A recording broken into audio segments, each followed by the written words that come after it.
अस्सलाम वालेकुम future stars. आज हम बात करेंगे कुछ ऐसी मिस्टेक्स के बारे में जो एमडी कैट एस्पायरेंट्स अक्सर अपनी तैयारी के दौरान करते हैं। क्योंकि आपको पता है एमडी कैट का टाइम मखसूस होता है, तो आपने ये मिस्टेक्स नहीं करनी और अपने टाइम को बचाना है और अपने टाइम को यूजफुल स्टडी में इन्वेस्ट करना है। तो ये कौन सी मिस्टेक्स हैं और इनसे किस तरह आपने बचना है, तो इनको वन बाय वन डिस्कस करते हैं। The first one and the biggest one mistake जो है वो है यूजिंग टू मैनी रिसोर्सेज। अब बच्चे क्या कर रहे होते हैं, काफ़ी सारी एकेडमीज़ को फॉलो कर रहे होंगे, अपने टीचर्स से पढ़ रहे होंगे, काफ़ी हेल्पिंग बुक्स भी यूज़ कर रहे होंगे वो, और अपने सीनियर्स के नोट्स भी देख रहे होंगे। इस तरह वो काफ़ी सारे रिसोर्सेज को एट अ टाइम कर रहे होते हैं। फर्स्ट टाइम तो वो कर लेते हैं, लेकिन जब लास्ट डेज आते हैं तो फिर उनको पता नहीं चलता अब कहाँ से पढ़ना है, और इतना ज़्यादा पढ़ने की ज़रूरत भी नहीं होती। तो आपने क्या करना है कि इस गलती से बचना है, ऐसे कि आपने एक बुक को मेन बुक रखना है। इतना चीज़ें ज़्यादा पढ़ने की आपको ज़रूरत नहीं होती। आप जो मेन बुक यूज़ करेंगे, आपके प्रोवेंस की जो बुक है वो मोस्टली चीज़ें कवर कर लेती है, और कुछ चीज़ें बचती हैं वो आप फेडरल से कर सकते हैं। तो आपको ज़्यादा रिसोर्सेज करने की कोई ज़रूरत नहीं है। जो भी आप मेन बुक यूज़ कर रहे हैं उसे ही अच्छी तरह करें। अगर तो आप ज़्यादा चीज़ें ऐसे ज़्यादा रिसोर्सेज यूज़ करेंगे तो वो सिर्फ और सिर्फ आपका टाइम वेस्ट करेंगे, और जो चीज़ें अहम है पेपर के लिए वो आप नहीं कर सकेंगे। तो आपने इस गलती से बचना है और वही चीज़ें करनी हैं जो एमडी कैट में ज़रूरी हैं, और जो एक्स्ट्रा चीज़ें हैं उनको करने की कोई ज़रूरत नहीं है। आपने अपनी एक मेन बुक बना लेनी है अपने प्रोवेंस की बुक को, और जो फेडरल की बुक है उसे भी पढ़ लेना है, और कोशिश करना है जो आप साथ दूसरी बुक कर रहे हो उसके शॉर्ट नोट्स बनाते जाएं या उसी मेन बुक पर लिखते जाएं। दूसरी बड़ी मिस्टेक जो बच्चे अक्सर करते हैं वो ये कि studying beyond the MD CAT syllabus. Students waste time on extra concepts, advanced books और the information that will never be tested. MD CAT में कभी भी आपकी इंफॉर्मेशन को जज नहीं किया जा रहा होता। ये नहीं देख रहे होते वो कि वो आपके पास इंफॉर्मेशन कितनी है, बल्कि वो आपके कंसेप्ट्स को जांच रहे होते हैं।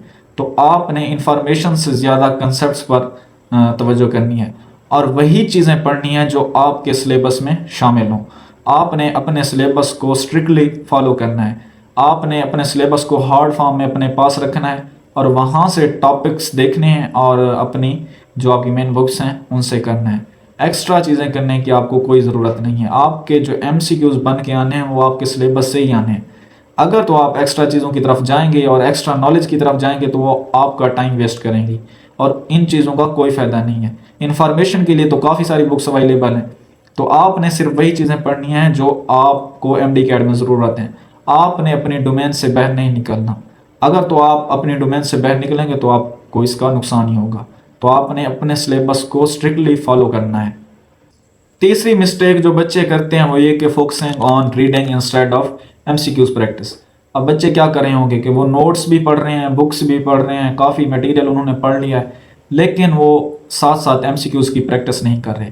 अब देखें, एक चीज़ आप पढ़ रहे हैं लेकिन उसे अप्लाई नहीं कर रहे, तो इसका आपको नुकसान ही होना है, आपका टाइम ही वेस्ट हो रहा है। तो चूंकि आपका पेपर एमडी कैट में एमसीक्यूज फॉर्म में है, तो आप ज़्यादा से ज़्यादा एमसीक्यूज की प्रैक्टिस करें। मैं हमेशा अपने जूनियर्स को भी यही कहता हूँ कि एमडी कैट एफएससी से ज़्यादा मुश्किल नहीं है, लेकिन मुख्तलिफ है। वो मुख्तलिफ यही एमसीक्यूज़ हैं, वो मुख्तलिफ यही एमसीक्यूज़ के कंसेप्ट होते हैं।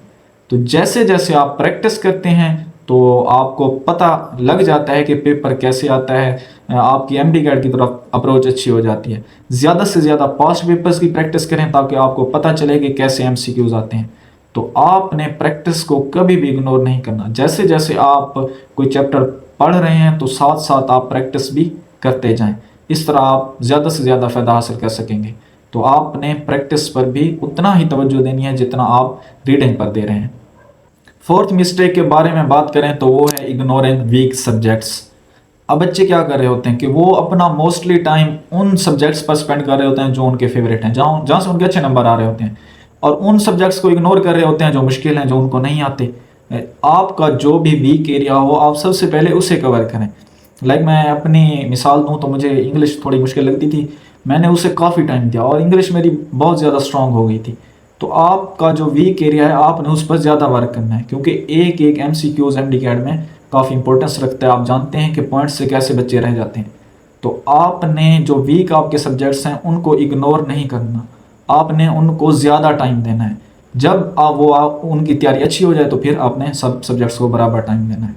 तो आपने ऐसा नहीं करना कि आपको अगर बायो अच्छी लग रही है तो आप सारा टाइम बायो को दिए जा रहे हैं, अगर आपको केमिस्ट्री अच्छी लग रही है तो आप सारा टाइम केमिस्ट्री को दिए जा रहे हैं। जो चीज़ आपको अच्छी लगती है उसे भी करें, लेकिन जो आपका वीक एरिया है सबसे पहले उसे कवर करें।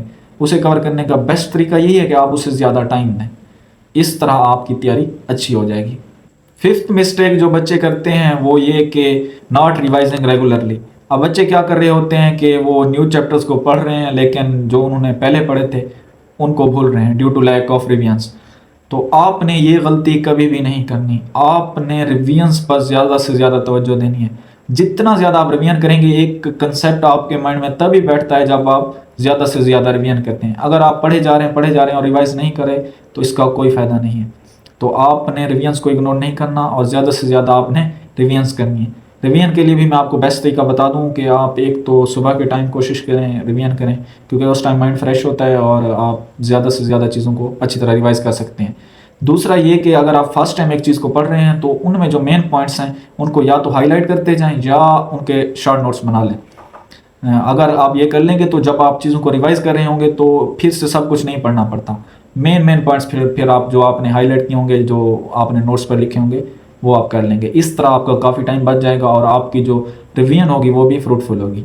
तो आपने रिवीजन को इग्नोर नहीं करना और आपने इस तरह ज़्यादा से ज़्यादा रिवीजन्स करनी है।